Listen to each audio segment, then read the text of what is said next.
बहुत ही deep connection के बाद आपको किर्लोस्कर फेरस आज एक हरा निशान दिखाता हुआ दिख रहा है। ऑलरेडी 8% ऊपर है ये, और ये काउंटर लगभग 320 रुपए से करेक्ट कर आज पहला अपटिक स्क्रीन पर आपके सामने 253 दिन का उच्चतम लेवल। चलिए अब स्वागत करते हैं यहाँ पर प्रकाश दीवान साहब का। दीवान साहब, बाजार में इतना जबरदस्त तेजी का प्रकाश है कि ये देखते ही बनता है। बताइए क्या कारण कि आज आप लगभग 207 अंक की तेजी निफ्टी पर देख रहे हैं, 16,910 हमारे सामने। क्या 2 या 3 कारण होंगे कि इतनी लिक्विडिटी बाजार में आ रही है?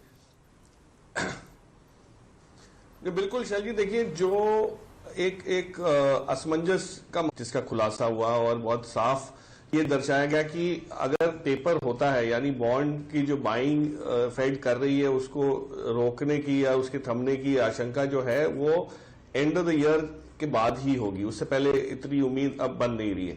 और दूसरा उन्होंने ये भी कहा कि हम डेटा को देख के करेंगे, तो नेचुरली, और आपने सुबह से डिस्कशन ये किया ही है कि जो टेपर को लेके या बॉन्ड बाइंग को लेके जो चिंताएं थी वो सब घट गई हैं। रिस्क ऑन वापस आया कि लोगों को ये लगने लगा कि कोविड के चलते हुए जहां महामारी की वजह से दबाव है, तो मुझे लगता है जो बीएफएसआई वर्टिकल है, जो बैंकिंग और फाइनेंशियल सर्विसेज का हमारे यहाँ जो वर्टिकल है, उसमें पार्टिसिपेशन उसने सारी रैली में नहीं किया। बैंक निफ्टी को देख लीजिए या आप निफ्टी फाइनेंस को देख लीजिए, उस लिहाज से अगर देखें तो अच्छे बिजनेसेस अवेलेबल हैं जो क्रेडिट साइड पे, और कई जगह जहां पे दबाव है वो उनको छोड़ दें अगर, तो ब्रॉडली अगर इकोनॉमी नॉर्मलाइज होती हुई दिख रही है और इसके इंडिकेटर्स बहुत आपको साफ जाहिर हो रहे हैं। जीएसटी का आंकड़ा आएगा वो भी यही दर्शाएगा, आपको जो नए रियल एस्टेट में जो रजिस्ट्रेशन हो रहे हैं वो भी यही दर्शाता हुआ दिख रहा है। सो ऑल पुट टुगेदर मुझे लगता है BFSI is the space to be in. अगले 6 महीने के लिए अगर कोई लेना चाहे एक व्यू, तो यहां से अच्छी खासी कुछ कंपनीज में आपको 35-40% की अपसाइड भी मिल सकती है, ये मैं मानता हूं, क्योंकि पार्टिसिपेशन बाकी है।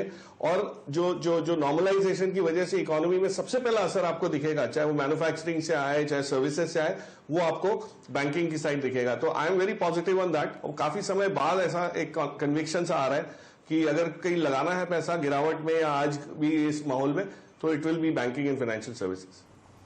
चलिए तो दीवान साहब कुछ प्रकाश डालिए किसी नाम पर। अब बताइए किस तरीके से आपसे पूछे। चलिए ये सबसे टफ पार्ट रहता है कि अब ऑफकोर्स अपना रिस्क रिवॉर्ड देख के ढूंढना पड़ेगा, लेकिन मैं जैसे कुछ एनबीएफसीज हैं, जैसे चोला फाइनेंस हो गया, हमने देखा कमर्शियल व्हीकल का डेटा बहुत पॉजिटिव आ रहा है और इनकी जो बुक की क्वालिटी और जो कॉस्ट ऑफ फंड्स है उसको देखते हुए मुझे लगता है यहाँ पे एक बहुत बढ़िया री रेटिंग जो है ये इसका एक दौर शुरू होगा। आपका स्मॉल फाइनेंस बैंक्स में चिंताजनक थोड़ा माहौल है रीपेमेंट्स को लेके, कलेक्शन एफिशिएंसीज को लेके, लेकिन जो ये एयू स्मॉल फाइनेंस बैंक में आपने जो गिरावट देखी थी कुछ ट्रिगर्स की वजह से, कोई लोग कुछ की मैनेजमेंट पर्सनल जो छोड़ के गए और उस वजह से, वो मुझे लगता है एक अपॉर्चुनिटी है एंट्री लेने की, तो वहां पे आप देख सकते हैं। और ऑफ कोर्स बैंकों में जो सबसे बड़ी बैंक है आपकी corporate facing bank ICICI bank में अभी भी बहुत बुलिश हूं, आईसीआईसीआई और एक्सिस दोनों में, लेकिन आईसीआईसीआई में कई और ट्रिगर्स भी हैं क्योंकि उनके बिजनेसेस काफी अच्छे हैं। तो आपके सेफ्टी और रिस्क के हिसाब से अगर आप लेना चाहें, अगर आप ट्रेडर हैं शॉर्ट टर्म में, तो बैंक की तरफ जा सकते हैं। थोड़ा सा मीडियम टर्म अगर झुकाव है तो आप इसमें चोला फाइनेंस ले सकते हैं, या थोड़ा रिस्क लेना चाहे, रिटर्न भी ज्यादा उम्मीद कर रहे हो, तो AU finance small finance bank में देखा जा सकता है। Finance, AU small finance bank के तमाम स्टॉक्स जहां पर खरीदारी के मौके अभी भी हैं।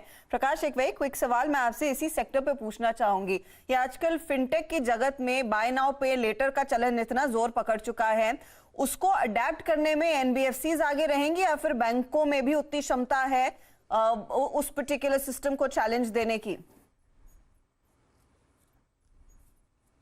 काफी बड़ा डिबेट चल रहा है, बट जो एनबीएफसीज के पास जो लास्ट माइल रीच है वो बैंकों को थोड़ी सी वहां पे एक ड्रॉबैक सा या एक गैप सा मिलता है। लेकिन जो लाइंस ऑफ क्रेडिट है या कॉस्ट ऑफ फंड्स अगर आप देखें तो उसमें पलड़ा बैंकों का भारी है, क्योंकि एनबीएफसी चाहे जो भी कर ले, जैसी भी रेटिंग हो, कॉस्ट ऑफ फंड्स तो वैसी आ नहीं सकती। तो होगा ये कि बैंकों से पैसा लिया जाएगा और लेंडिंग का जो मैकेनिज्म है वो आपको एनबीएफसी करेंगी। तो जैसे एक आप दावत में जाते हैं तो खाना कोई और बनाता है लेकिन पिरसने वाला कोई और होता है, तो यहाँ पे एनबीएफसी लास्ट माइल में पिरसने के लिए रेडी है। उन्होंने अपने एप्स और नेटवर्क और टेक्नोलॉजी को इनेबल करके जो क्षमताएं बनाई है उसका उपयोग भी होगा, लेकिन कॉस्ट ऑफ फंड्स, बोरोइंग जो है या होलसेल फंड रेजिंग जो है वो बैंकों के लिए अभी भी बैलेंस शीट के बलबूते मजबूत रहेगी, तो उनका भी वो रहेगा। सो दोनों के लिए है, बट ये देखना है कि आपके पास कॉम्बिनेशन कौन सा काम करता है, और उस लिहाज से मैंने कहा स्मॉल फाइनेंस बैंक इसी वजह से दोनों पल्लड़े में रहती है, इसलिए एक झुकाव उसका रह सकता है। और अगर कॉर्पोरेट्स में देखेंगे तो प्योर अगर प्ले चाहिए तो आप आईसीआईसीआई बैंक की तरफ जा सकते हैं, वहां पे कोई रिटेल लेंडिंग का प्ले मैं नहीं देख रहा, बट कॉर्पोरेट फाइनेंस का देख रहा हूं। जी हाँ, बहुत बड़े बदलाव वैसे फिनटेक स्पेस में हो रहे हैं। अब देखते हैं कैसे कैचअप करेंगे बैंक्स और एग्जिस्टिंग एनबीएफसीज। चलिए इस बीच एक रीसेंट लिस्टिंग आपकी स्क्रीन पर लेकर आते हैं। नाम है सोना बीएलडब्ल्यू या फिर सोना कॉमस्टार। स्टॉक में आज आप कह सकते हैं इलेक्ट्रीफाइंग मूव है। इलेक्ट्रिक व्हीकल्स को सप्लाई तो वैसे भी बड़े पैमाने पर करती है, यही इनका बिजनेस है। 9% ऊपर ये काउंटर, और पिछले 10 मिनटों का ग्राफ आपकी स्क्रीन पर आ जाएगा जहां पर स्टॉक में और भी तेजी बनती दिखाई दे रही है। कुल मिलाकर सोना बीएलडब्ल्यू इस समय 9% ऊपर। पिछले 10 मिनटों में हमने देखा एक अच्छा खासा स्पाइक, 3-3.5% तक का मूव पिछले आधे घंटे में ही देखने को मिला है। हाल ही की लिस्टिंग है, वॉल्यूम एक्शन जबरदस्त। हो सके तो राजेश सातपुते सोना बीएलडब्ल्यू पर नजर डालिए, बताइए अगला पड़ाव क्या रहेगा। 518 पर आ चुका है स्टॉक। देखिए आशा जी, जिस तरह से पैटर्न उभर के आ रहा है, मुझे लगता है इसका जो नेक्स्ट टारगेट होना चाहिए, अगर आप कंजर्वेटिवली सोचते हो तो भी 540 का मेरा इसका टारगेट बनेगा, लेकिन मैं स्टॉप लॉस थोड़ा प्लेस करूंगा 500 के नीचे। सो एक डिप मिले तो that will be a better buying opportunity. Ashish भी दरअसल स्टॉक को ट्रैक कर रहे हैं। आशीष क्या जोड़ेंगे? जी, तो मैं इसको लिस्टिंग के बाद से ट्रैक कर रहा हूँ, और हर्षदा ये ईवी प्ले को प्ले करने का एक बहुत ही बेहतरीन कोई जरिया हो सकता है, वो सोना कॉम्स हो सकता है। सोना कॉम, पहले बात तो टेक्निकली मैं जवाब दूंगा कि पहले टेक्निकली बहुत ही अच्छा फॉर्मेशन है। 580-600 रुपए के लक्ष्य आपको बहुत ही जल्द सोना कॉम्स के अंदर में देखने को नजर आएंगे, और यहाँ पर 490 पे एक बहुत ही मजबूत बेस बन चुका है।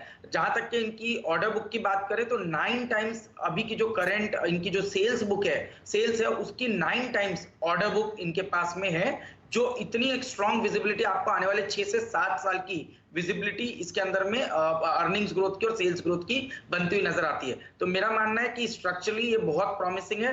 मैं सरप्राइज नहीं होऊंगा स्टॉक आने वाले 3-4 महीनों में अगर से 700-750 के लेवल को क्रॉस कर ले तो, बट ट्रेडिंग के लिहाज से 580 की अपसाइड इमीडिएट बेसिस पर सोना कॉम्स के अंदर देखने को मिल सकती है।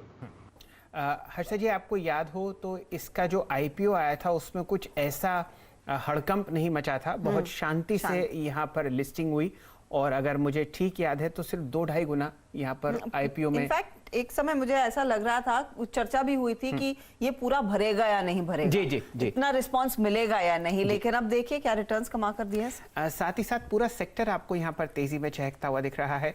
सुबह अगर आप हमारे साथ जुड़े हुए थे तो एक लॉन्ग कॉल मदसन सुमी पर आती हुई दिखी भसीन साहब की तरफ से, और भारत फोर्ज पर भी हम लोग एक लॉन्ग कॉल ट्रैक करते हुए दिख रहे हैं। चलिए चर्चा को आगे बढ़ाते हैं। सबसे पहले ज़रा व्यू लेते हैं असित जी से। असित जी, अब 701 अंक की तेज़ी आपके सामने निफ्टी बैंक पर होती हुई दिख रही है, 36,331। यहाँ पर एक बैंक वो है आईसीआईसीआई, जो बहुत बुलिश हैं लोग, लेकिन एचडीएफसी बैंक पर भी हम लोग खासा अच्छा मोमेंटम ट्रैक कर रहे हैं। बताइए यहाँ पर क्या रणनीति अपनानी चाहिए, कोई खास ऐसी पोजीशनिंग जो आपको एचडीएफसी बैंक में आती हुई दिखे?